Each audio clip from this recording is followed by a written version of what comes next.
Imaginez un monde où le bruit du trafic n'est plus confiné aux rues bondées, mais résonne aussi dans les airs. Un univers où les embouteillages se transforment en balais aériens et où nos rêves de liberté prennent enfin leur envol. C'est dans cette vision futuriste, à la limite entre science-fiction et réalité prochaine, que nous plongeons aujourd'hui. Les véhicules aériens personnels, autrefois cantonnés aux pages des romans d'anticipation, frôlent désormais le domaine du possible. Mais qu'adviendrait-il si ce rêve devenait notre quotidien? Quels changements, défis et opportunités un ciel parsemé de voitures volantes engendrerait-il? Ensemble, explorons les facettes d'un futur où le ciel n'est plus une limite, mais un nouveau terrain de jeu pour l'humanité. Bienvenue dans l'ère des véhicules volants. Les paysages urbains et les horizons littéraires ont longtemps été façonnés par la promesse des engins volants personnels.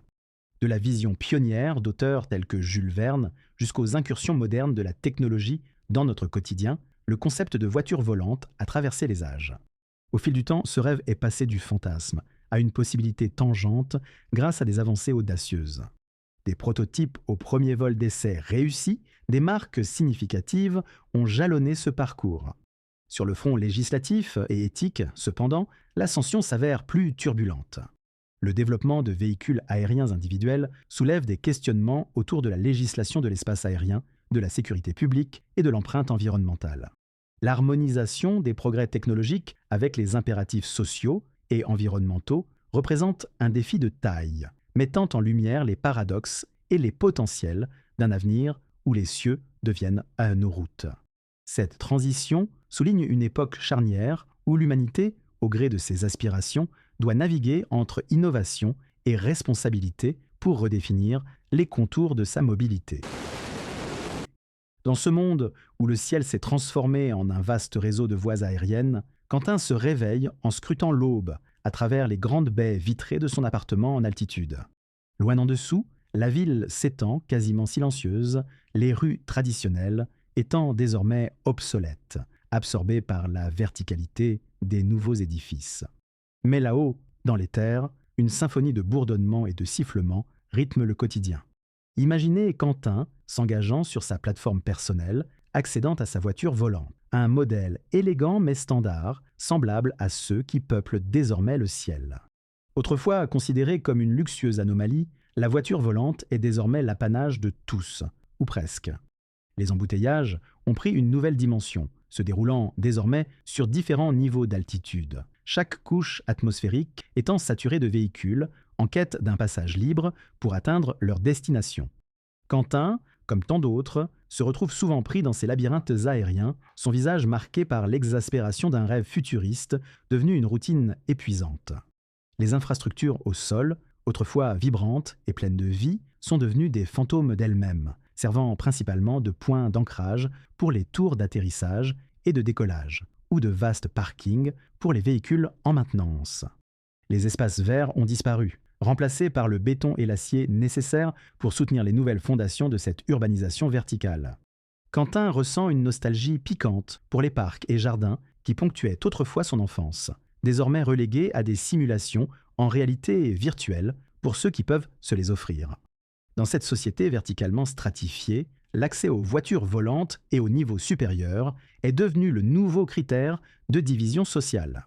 Les plus aisés habitent et travaillent dans les couches supérieures, dites aux couches supérieures, loin de la pollution désormais accablante au niveau du sol, résultat indirect du trafic aérien incessant. Quentin, appartenant à la classe moyenne, se trouve ainsi coincé dans un entre-deux suffocant, aspirant à l'air pur tout en étant constamment rappelé à la réalité par le bruit étouffant des moteurs au-dessus de sa tête.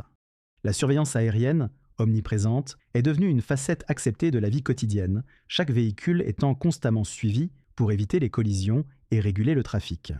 Quentin se sent souvent observé, le sentiment de liberté qu'il associait autrefois à l'acte de voler ayant cédé la place à une sourde anxiété. Les drones de surveillance zèbrent le ciel, leurs caméras scrutant chaque mouvement, chaque infraction, transformant la société en un panoptique à ciel ouvert où l'anonymat n'est plus qu'un lointain souvenir. La technologie qui promettait de nous rapprocher a, dans le cas de Quentin et de nombreux autres, creusé un fossé encore plus profond. Les relations interpersonnelles se sont modifiées, les interactions face à face devenant rares, remplacées par des liaisons virtuelles ou des rencontres rapides et fonctionnelles sur des plateformes de transit. Les occasions de se retrouver physiquement, de partager un repas ou une balade dans un parc sont devenues des extravagances réservées à ceux qui peuvent se permettre le luxe d'un espace au sol ou d'une escapade hors de la ville. Quentin, entrant dans le flux du trafic matinal, ne peut s'empêcher de penser à ce qu'a perdu l'humanité dans sa course effrénée vers le ciel. La promesse d'une mobilité illimitée s'est muée en une réalité où le ciel, autrefois symbole d'infini et de liberté, est désormais une frontière encombrée, témoignant des ambitions démesurées d'une société qui n'a peut-être pas su mesurer toutes les conséquences de ses rêves technologiques. Par une journée plombée par le smog omniprésent, Quentin réfléchit aux dilemmes éthiques et aux clivages sociaux exacerbés par l'ère des voitures volantes. Jadis, le rêve de liberté qu'incarnait le vol a viré au cauchemar d'une surveillance accrue et d'une ségrégation verticale marquée. Les riches, perchés dans leur citadelle aérienne, dictent l'accès aux ressources rares et à la qualité de l'air encore respirable, tandis que la plèbe, à laquelle Quentin se sent lié par le sort, s'agite dans les strates inférieures, prisonnière d'un nuage toxique persistant. Ce matin, comme pour intensifier sa mélancolie, Quentin reçoit une notification. Son droit à voler est suspendu, faute de crédit suffisant pour compenser son empreinte carbone. Ironie du sort dans un monde où se déplacer est devenu un luxe taxable. La vertigineuse division de la société s'illustre dans l'accès même au ciel, désormais monnayé, favorisant une élite qui s'affranchit des restrictions imposées au commun. Résigné, Quentin regarde par la fenêtre, contemplant les infinités de voitures qui sillonnent entre l'horizon, un flux incessant de désirs de mobilité devenu source d'aliénation. Il médite sur cette étrange évolution où l'être humain, en quête de maîtrise sur son environnement, a finalement façonné un labyrinthe aérien dont il ne trouve plus la sortie. Les notions de proximité et de communauté se sont évaporées, remplacées par un isolement au sein d'une foule hautement mobile, mais profondément fragmentée. Quentin, confiné dans son espace étroit, éprouve une nostalgie intense pour un passé où la Terre était encore foulée, où les distances, bien que plus longues, étaient parcourues ensemble. Le progrès que l'on célébrait en tant qu'avancée vers un avenir prometteur semble avoir réduit l'humanité à une collection d'individus isolés, flottant dans une bulle technologique détachée de toute réalité concrète. Dans ce monde où voler symbolisait la libération, Quentin découvre l'ironie amère d'une liberté qui, au final, emprisonne. Quentin, marchant sous un ciel brouillé par le balai incessant des voitures volantes, ressent au plus profond de lui-même les ramifications de cette soif d'innovation technologique. Dans un moment de réflexion, il entend le bourdonnement constant, semblable à celui d'un essaim mécanique géant, une mélodie dystopique accompagnant chaque instant de son existence. Les espaces anciennement dédiés à la nature sont désormais engloutis par d'immenses complexités d'ancrage, des structures métalliques froides remplaçant ce qui était autrefois des refuges verdoyants. Quentin se souvient des récits de ses grands-parents sur une époque où la terre, les arbres et les eaux incarnaient la beauté naturelle de notre monde, des récits qui semblent maintenant appartenir à une autre dimension. Pris dans une contemplation amère, il réfléchit aux progrès nécessaires pour restaurer une forme de durabilité et de sécurité dans cet écosystème volant. Tout développement futur, pense-t-il, devrait impérativement intégrer des solutions environnementalement responsables, minimisant l'empreinte carbone des véhicules et réduisant le bruit assourdissant qui emplit désormais l'atmosphère. À l'intérieur de son cœur, une lutte se livre entre la fascination pour la prouesse technique de son époque et le deuil profond pour la connexion perdue avec la nature terrestre, un sentiment exacerbé par l'omniprésence d'un smog étouffant qui cache le soleil. Ainsi, tout en explorant les allées désertées au pied des titanesques colonnes de décollage, Quentin est tenté par une question persistante. Cet envol audacieux vers un avenir technologique a-t-il condamné l'humanité à une existence détachée de ses racines, flottant dans une illusion de liberté tout en étant enchaîné aux caprices d'une technologie incontrôlable?